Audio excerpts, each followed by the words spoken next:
Խաղաղություն ձեզ սիրելի եղբայրներ, քույրեր, սրտանց փառք տանք մեր Տիրոջը այս հրաշալի օրվա համար, կիրակի օրվա համար, հանգստի օրվա համար, Տերը տվել է այս օրը որպես հանգստի օր, ոչ միայն մեր մարմինները հանգստանալու համար, այլ նաև մեր հոգիների հանգստության համար է տվել այս օրը Տերը, որ մեր հոգիները հանգիստ գտնեն նրա գրկում, ասենք փառք ես Տեր, շնորհակալ ենք այս օրվա համար, այս հանգստի օրվա համար, փառք Տիրոջը դրա համար։ Սիրելի եղբայրներ, քույրեր, ես ուզում եմ կարդալ 40 Սաղմոսից մի քանի համար։ Ուրեմն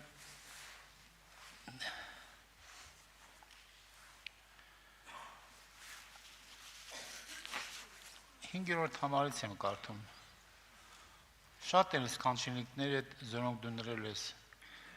ո իմ Տեր Աստված ես, ու մեր վրա ունեցած խորհուրդներդ, մեկը չկրնալ կարդալ պատմել ու քո առջև հետ։ Պիտի պատմեի ու խոսեի, բայց համրանքեն ավելի շատ են։ Զոհի ունցայի չհամնեցար, հապայի մակաշները սպացիր, որ ողջակես ու մեղքի պատարակ չպահանջեցիր։ Այն ժամանակ ասի թե ահա կուգամ ես, գրքի տոմսի մեջ ինձ համար գրված է, ո իմ Աստված ես քո կամքդ կատարելու փափակեցա ու քո օրենքդ իմ ներսիդիս է։ Զոհի ունցայի չհամնեցար, հապայի մակաշները սպացիր։ Ուրեմն հետարքիր է եղբայրներ, քույրեր։ Հին ուխտում մենք գիտենք, որ աստվածապաշտությունը դա զոհերով, ընծաներով Տիրոջը ինչ-որ համար բարի գործ անելով էր։ Բայց այստեղ Տերը ասում է, որ դու ոչ զոհ ես ուզում, ոչ էլ ընծա ես ուզում։ Դու դա չես ուզում։ Հապա դու ուզեցիր, որ իմ ակաժները բացես, որ մեր հոգու ակաժները բացվի։ Ու այն ժամանակ, երբ որ իմ հոգու ակաժները բացվեց, այն ժամանակ ասեցի թե ահա կու գամ, ես գրքի տոմսի մեջ ինձ համար գրված է, ո իմ Աստված ես քո կամքդ կատարելու փափակեցա։ Երբ որ իմ ակաժները բացեց Տերը, ես ուրեմն ինչ հասկացա, ինչ ուզեցա, իմ ներսում ինչ կատարվեց։ Ես ուզեցա ասում եմ, որ Տեր Աստված քո կամքդ կատարելու փափակեցա։ Ոչ թե ուղղակի ուզեցա կամ քո կամքդ, այլ փափակեցա քո կամքդ կատարելու։ Բայց շատ հետարքիր է, ես մի տեղ էլ կարդամ Եբրայեցիս թղթի մեջ այդ նույն ձևի կա, որից հետո շարունակենք։ Եբրայեցիս թղթի մեջ էլ կարդում ենք սիրելի եղբայրներ, քույրեր, որ այստեղ Տիրոջ խոսքը 10-րդ գլխում այսպես է ասում։ Ուրեմն իհարկե առաջի խոսքից, որ կարդում ենք, ասում է, քանզի օրենքը գալու բարիքներին շուկն է, ոչ թե այն բաներում բուն կերպարանք ունելով, միշտ ամեն տարի մատուցված նույն զոհերով երբեք չկնալ կատարյալ ներզանոնք, որ կմոտենան։ Օրենքը դա ստվերն է, շուկն է։ Օրենքով էին զոհեր լինում, պատարակներ լինում, օրենքով էր, բայց դա ընդամենը ստվերն էր, այն ճշմարիտ զոհի, որ պիտի գար։ Դա ընդամենը ստվերն էր, այո, շոխն էր օրենքը ցույց տալիս։ Եվ հիմա շարունակության մեջ ասում է. Վանզի նոխազներու ցուլերուն արյունը չկրնալ մեղքերը վերցնել։ Նոխազ էինք բերում, ցուլեր էինք բերում զոհաբերելու համար, բայց դրանք նույնն է, մեղքերը չէին վերցնում, որովհետև ամեն տարի շարունակ նույն բանը կրկնվում էր։ Ողջակեզներու մեղքի պատարակներու չհամնեցար։ Հետարքիր է, չէ՞, ողջակեզ մեզ թվում է, թե այն մարդը, որ օրենքի հոգեբանություն ունի, իրան թվում է, թե Տերը ողջակեզի ընծայի, չգիտեմ ինչի կարիք ունի, Տերը դա է սիրում։ Օրենքով մտածող մարդը այդպես է հասկանում, որ ողջակեզ ու ընծայի է հավանում Տերը։ Բայց ասում է, այն ատենսի, ահա կու գամ, դու չես հավանում դա, բացվել է Տիրոջ խոսքը նրան բացվում է, ով որ հասկանում է, որ Տերը ոչ թե ողջակեց զոհ ա ուզում, այլ այստեղ ասում է այն ատենեսիա քու գամ ես գրքի տոմսի մեջ ինձ համար գրված է քու կամքդ կատարելու ով Աստված։ Վերսելով թե զոհ ունցալ եւ ողջակեց ու մեղքի պատարակներ չուզեցիր, ու անոնց չամնեցար, որոնք օրենքին հայմատ կմատուցվեին։ Այսինքն օրենքի գործն էին կատարում դրանք։ Դու ասում դա չուզեցիր։ Ետքը կսե, դրանից հետո ասում է. ահա քու գամ ես քու կամքը տնելու ով Աստված։ Այսինքն զոհուրն ու ընձան դրանք Աստծո կամքը չէին։ Բայց ասում ես դրա համար ասեցի, ահա քու գամ քու կամքը տնելու ով Աստված։ Որ Աստված առաջինը կհերքե, որպես երկրորդ հաստատե։ Առաջին, այսինքն զոհերի ու ընձանների նվիրաբերությունը դա հերքվում է։ Դրա համար որ երկրորդը հաստատվելով առաջինը հերքվում է։ Հիմա շարունակության մեջ ասում եմ. Ետքը կսե, ահա քու գամ ես քու կամքը տնելու ով Աստված։ Առաջինը կհերքե, որպես երկրորդ հաստատե, որ կամքով մենք ալ սրբեցանք Հիսուս Քրիստոսի մարմնին մեկ անգամ պատարակվելով։ Հետարքիր է եղբայրներ քուրեր։ Այստեղ մենք տեսնում ենք, որ Սամուել 2-ում Դավիթը տվյալ դեպքում, երբ որ Դավիթը ասում է, երբ որ իմ ականջներս բացիր, ես մտածում եի, թե զոհով, ընծայով գամ քո առաջ, բայց երբ որ դու իմ ականջներս բացեցիր, մի նոր բան իմ ներսում մտավ, մի նոր բան ես հասկացա, որ դու ոչ թե զոհ ու ընծայ ես ուզում, այլ դու իմ ականջներս բացում ես, որպեսզի իմ ներսում փափակ առաջանա կատարել քո կամքը։ Բայց ո՞րն է Աստծո կամքը։ Այդ ինչ կամքի մասին է խոսում Տերը, եղբայրներ քուրեր։ Ինչ պիտի աներ Դավիթը, ինչ պիտի անենք մենք, որ իր կամքը կատարենք, եղբայրներ քուրեր։ Աստծո կամքը արգե բարի է, եւ Աստծո կամքը նա է, որ բոլոր մարդիկ ճշմարտությունը ճանչնան եւ գտնեն փրկություն։ Բայց այստեղ եղբայրներ քուրեր, շատ հետաքրքիր է, միգուցե դա հակասական լինի, բայց տեսեք ինչ է Աստծո կամքը։ Տեսեք, Աստծո կամքի մեջ մենք կարդում ենք սիրելիներս, որ երբ որ ասենք մենք նայում ենք Մատթեոսի ավետարանի 25-րդ գլխում 34 համարից ասում է այն ատեն թագավորը իր աշխոհը եղողներում տիսե եկեք իմ հորս օրհնածները աշխարհին սկզբեն ձեզի համար պատրաստված թագավորությունը ժառանգեցեք վասնզի անօթեցա եւ ինձի ուտելիք տվիք ծարավեցա ու ինձի խմցուցիք օտարական էի եւ զիսներ կարիք մերկ էի եւ զիս հացուցիք հիվանդ էի ու ինձի տես եկաք բանտի մեջ էի եւ ինձի եկաք այն ատեն արթաններ անոր պատասխան դիտանուց են Տեր երբ քեզ անօթեցած տեսանք ու կերակրեցինք կամ ծարաված ու խմցուցինք երբ քեզ օտարական տեսանք եւ ներս առինք կամ մերկ ու հացուցինք երբ քեզ հիվանդ կամ բանտի մեջ տեսանք ու քեզի եկանք եւ թագավորը պատասխան տալով դիսի անոնց ճշմարիտ կսեմ ձեզի որովհետեւ այսին եղբայրներս ամենեն պստիկներն մեկ ունելիք ինձի իրիկ Ուրեմն արթաները զարմանում են, բայց երբ նոր քեզ բանտի մեջ տեսանք, երբ քեզ հիվանդ տեսանք, սոված տեսանք, կերակրեցինք, եւ ինչ է պատասխանում Տերը։ Իմ այս եղբայրներից ամենից փոքրիկներին ըրիք, ուրեմն ինձի արեցիք։ Եղբայրներ քուրեր, եթե մենք մի եղբոր մի քրոջը անում ենք Աստծո կամքը, ապա դա համարեք, որ դա մենք Աստծուն ենք անում։ Եթե մենք մի եղբորը վրդովեցնում ենք, եթե մի եղբոր սիրտը կոտրում ենք, դա նույն անում ենք Տիրոջը եղբայրներ քուրեր։ Եթե կհիշեք, ասենք Գործք առաքելոց 9-րդ գլխում, երբ որ Սավուղը Սողոսը գնում էր Դամասկոս իր հետ մի քանի հոգի ձիավորներով գնում էին, որ բերեն բաներին, այդ հավատացյալներին բռնեն, բերեն, դատեն, ճանապարհին հանդիպում է Հիսուսին։ Վայր անգնում եւ ասում է Հիսուսը նրան ասում է. «Սավուղ, Սավուղ, ինչու ինձ կհալացես»։ Սավուղ, Սավուղ, ինչու ես ինձ հալածում։ Բայց որտեղից իմանալ Սավուղը, որ նա Տիրոջն է հալածում։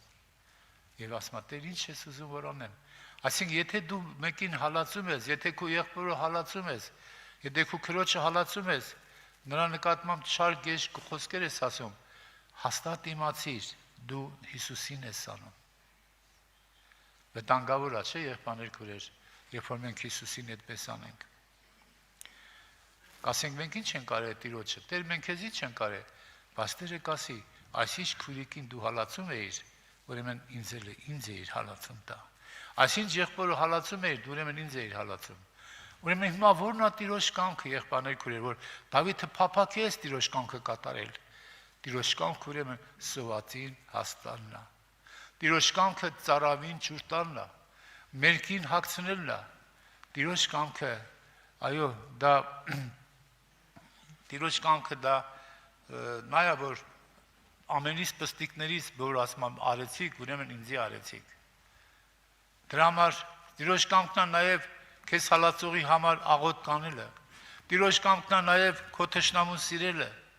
Տիրոջ կամքն է, եղբայրներ քուրեր։ Եվ հետաքրքիր է, եղբայրներ քուրեր, Դավիթն ասում էր, քո կամքը կատարելու փափակեցա, փափակել սիրել թշնամուն։ Փափակել իր ուրեմն հալածողի համար աղոտ կանել։ Տեսեք, սա մի նոր սիրտ է, եղբայրներ քուրեր։ Հին սրտի մեջ այսպեսի բան չի կարող լինել։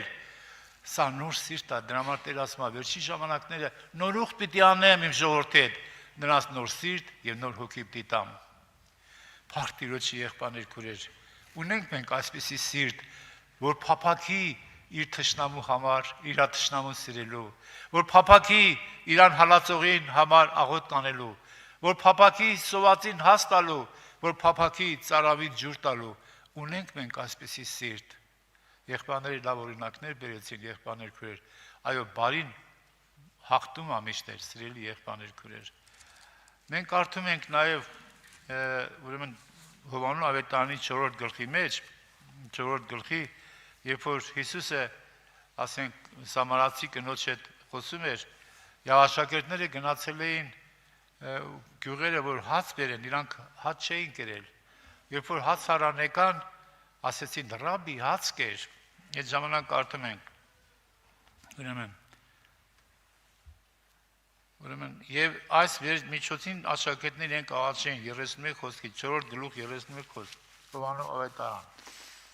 Ռաբի հաց կեր, անիկասավ անոնց, ես կերակուր ունեմ ուտելու, զոր դուք չեք գիտեր։ Ես ունեմ կերակուր ուտելու, բայց դուք այդ կերակուրի մասին տեղակ չեք, չգիտեք, այդ ինչ կերակուր է դա։ Իմ կերակուրս ո՞րն է։ Ուստի աշակերտները կսեին իրարու, արդյոք մեկ այսօր ուտելու բան տվավ։ Նրանք մարմնավոր էին խորհում, մարմնավոր էին մտածում աշակերտները, բայց Տեր ասեց, Հիսուս սավանոնց, իմ կերակուրս այն է, որ ես ձեզ խրկողին կամք քնեմ, անոր գործը կատարեմ։ Իմ կերակուրս դա է, որ ես ինձ ուղարկողի կամք անեմ, եւ այդ գործը կատարեմ։ Եղբայրներ քուրեր, որն էր նաև Աստծո կամքը, որն էր նաև Աստծո կամքը, որ իր որդուն ուղարկել էր երկինք եւ նա էլ սիրով եկել էր։ Աստծո կամքը նա էր, որ եղբայրներ քուրեր, որ Հիսուսը պիտի խաչվեր քո համար։ Հիսուսը պիտի խաչվեր ամբողջ աշխարհի մարդկության մեղքի համար։ Նրան պիտի ծաղրեին, նրան պիտի հալածեին, նրան երեսին պիտի թքեին ինքը, որ Աստված էր, Աստծո որդի, եկել էր կատարելու հոր կամքը։ Սա է Աստծո կամքը, եղբայրներ քուրեր, համաձայն ես դու Աստծո կամքի հետ, քո նախատինքներուդ նախատինքը ին վրա սնկավ։ Եղբայրներ քուրեր, Տիրոջ խոսքը շատերի համար խիստ անհասկանալի է, ինչքան որ երկինքը երկրից բարձր է, այնքան ասում է իմ խոսքերս ձեր խոսքերից է բարձր, ձեր ճանապարհներից է բարձր։ Եղբայրներ քուրեր, եւ այդ միտեղ էլ եմ ուզում կարդալ 36 Սամոսից մեջ կարդում ենք հետաքրքիր միտեղ Սամոս 36, ուրեմն տեսեք ինչ է ասում։ 36 Սամոս, ուրեմն խոսքը հիմա ասեմ։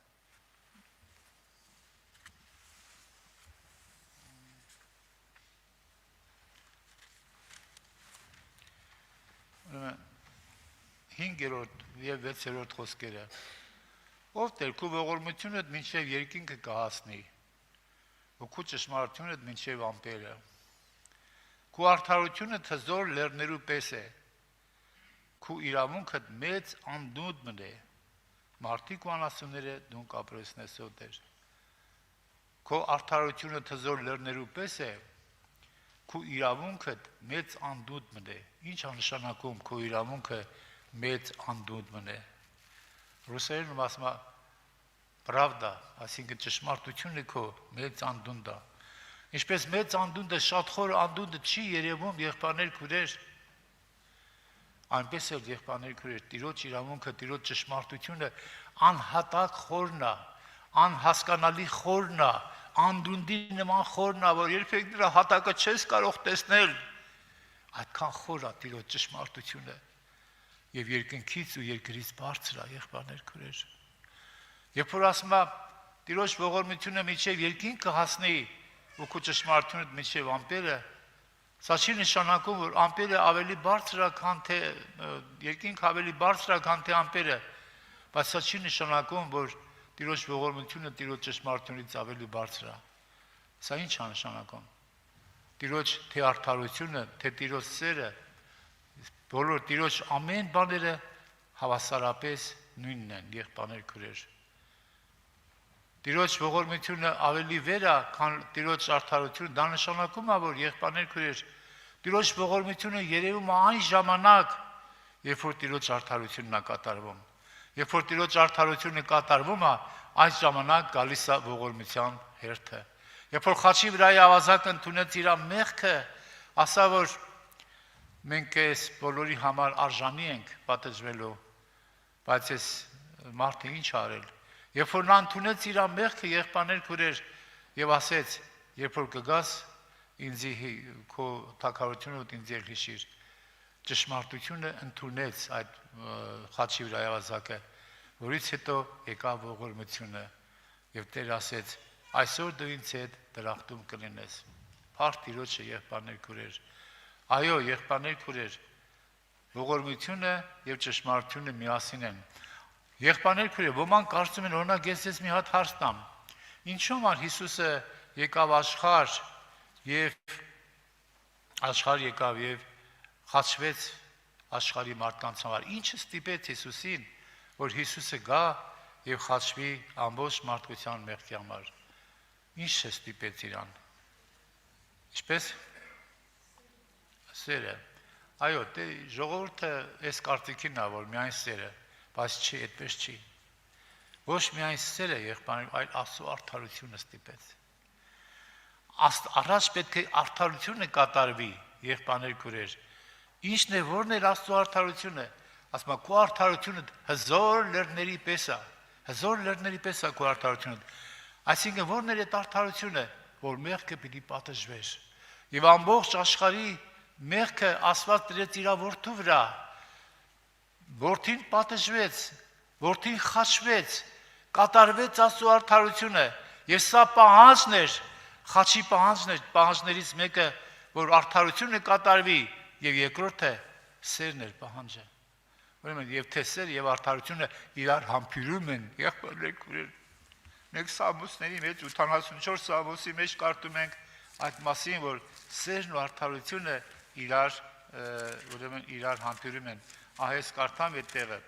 ուրեմն 84 Սամոս, 85 Սամոս, 85 Սամոս 9-10-11 խոսքերը։ Արդարև իր փրկությունը մոտ է իր մեր վախեցողներուն, որպեսզի մեր երկրի մեջ փառք բնակի։ Ողորմությունն ու ճշմարտությունը իրարու պատահեցան։ Ողորմությունն ու ճշմարտությունը պատահեցին։ Առաջ ճշմարտությունը կատարվեց, հետո ողորմությունը, արդարությունն ու խաղաղությունը իրար համբուրեցին։ Ճշմարտությունը երկրի պիտի բուսնի, ու արդարությունը երկինքի վար պիտի նայի։ Ճշմարտությունը երկրի պիտի բուսնի, դա Հիսուսի համար է, որ երկրից ծնվում է ճշմարտությունը, Հիսուսը ասեց, ես եմ ճանապարհը, ճշմարտությունը եւ արդարությունը երկինքին պիտի նայի։ Աստծո արդարությունը հզոր լեռների պես է, որ երբեք ինչ փոթորիկ է լինի, ինչ է լինի, այլ լեռները անշարժ են մնում, եղբայրներ քույրեր, փառք Տիրոջը դրա համար։ Ուրեմն որն Աստծո կամքը, որ մենք փափակենք Աստծո կամքը, ոչ թե Տերը ուզում է մեզանից ընծալ, ուզում է մեզանից զոհեր, ուզում է մեր ինչ-որ, չգիտեմ, ասենք մեր բարեգործությունը, այլ Տերը ուզում է այսօր քո ականջդ բացի քո ականջը, որ դու հասկանաս Տիրոջ կամքը, սա է, որ դու սովածին հաստաս, ծարավին ջուր տաս, քո թշնամուն սիրես, քո սալածողի համար աղոտ կանես, ընկանցին բարձրացնես։ Շատ հետաքրքիր է, սիրելի եղբայրներ քույրեր, որ Ելից գրքի մեջ, երբ որ այս բանը կարդամ եւ մենք աղոթենք, Ելից գրքի մեջ կարդում ենք շատ հետաքրքիր է, համ գլուխ հիմա կարդ հիշեմ, ելից գրքի մեջ շատ հետարքիր բան ասում, Տերը, որ անգամ Տերը եզի համար է հոգանում, էշի համար է հոգանում, սիրելի եղբայրներ քուրեր, տեսեք ինչ ասում։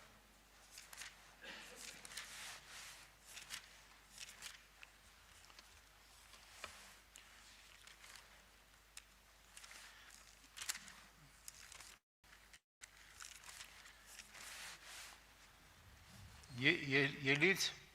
23-րդ գլուխ Սուտ դուր չտանիս, անօրինի հետ ձեռք չնրես անիրա վկալալով, չարություն ընելու համար բազմության չհետևիս ու դատաստանի մեջ իրավունքը ծռելու համար շատերուն կողմը խոտրելով խոշտանից, և աղքատին աչարություն չնես իր դատի մեջ, եթե քու թշնամիդ մոլորած եզին կամ իշուն հանդիպելու լաս, տեսեք ինչ ասում, եթե քու թշնամիդ մոլորած եզին կամ իշուն հանդիպելու լաս, թշնամու եզին կամ իշին, անշուշտ իրեն դաշնես անիկավ, եթե քեզ ատողին, քեզանից զզվողին, քեզանից ատողին էշը բերի տակ ընկած տեսնես ու զանիկ ազատել են հրաժարվել ալելած, անշուշտ անոր հետ էշը ազատես, անգամ միշի համարը հոգ տանում, անասունների կերակրում է եղբայրներ քուրեր, որ չափ առավել մեզ, ասենք փառքես Տեր, ուրեմն եկեք խնդրենք, որ ինչպես Դավիթն էր կամենում, Դավիթն էր փափագում Տիրոջ կամքը կատարել, մենք էլ փափագենք, որովհետև եղբայրներ քուրեր, դա այն ժամանակ է լինում, մենք կփափագենք Աստծո կամքին, երբ որ մեր հոգու աչքերը բացվի, երբ որ Աստծո խոսքը ներս մտնի, երբ որ Աստծո խոսքը քեզ որպես մի խորհուրդ ներս է մտնում քեզանից, քո մեջ մեծ ուրախություն է գալիս, այն ժամանակ դու պատրաստ ես կատարելու իր կամքը, բայց երբ որ չի մտնում Աստծո խոսքը չմտնելով, դու չես ուզում կատարել Աստծո կամքը։ Ուրեմն շատ կարևոր է Աստծո խոսքը մեր սրտերի մեջ ունենալ, շատ կարևոր է կարդալ Աստծո խոսքը, շատ կարևոր է մտածել Աստծո խոսքի վրա, ամեն օր թուղթ ու գրիչ ունենալով, տետր ունենալով, կարդալ, մտածել, այնտեղերը որ քեզ կպնում է, խոսքը որ կպնում է, դու գրանցես եւ կարդա հաջախակի նայես դրան, որպեսզի այդ խոսքը քո ներսում կատարի փափակ Աստծո կամքը կատարելու համար։ Եկեք սրտանց ասենք, փառք ես Տեր։ Մեր մեջ էլ Տեր Աստված այդ փափակը դիր, որ մենք կարողանանք մեր թշնամուն սիրել, որ մենք կարողանանք մեր սալածողին համար աղոտ կանել, որ սովածին հաստանք, ծարավին ձուր տանք, ընկածին բարձրացնենք։ Տեր, դուր այդ բանը մեզ, որ մենք կարողանանք ամենափոքրին, ամենաչնչին եղբորը, որ չի երևում ընդհանրապես, նրան կերակրենք, նրան անենք, երբ որ նրան ենք անում, դա նշանակում է, որ Տիրոջն ենք անում։ Փառք Տիրոջը, եկեք սրտանց ասենք, փառք ես Տեր, աղոտ կանենք, խնդրենք, որ Տերը մեր հոգու ականջները բացի, որպեսզի մենք լսենք իր խոսքը եւ փափակենք իր կամքը կատարելու։ Ողորմած Տեր, փառք ես։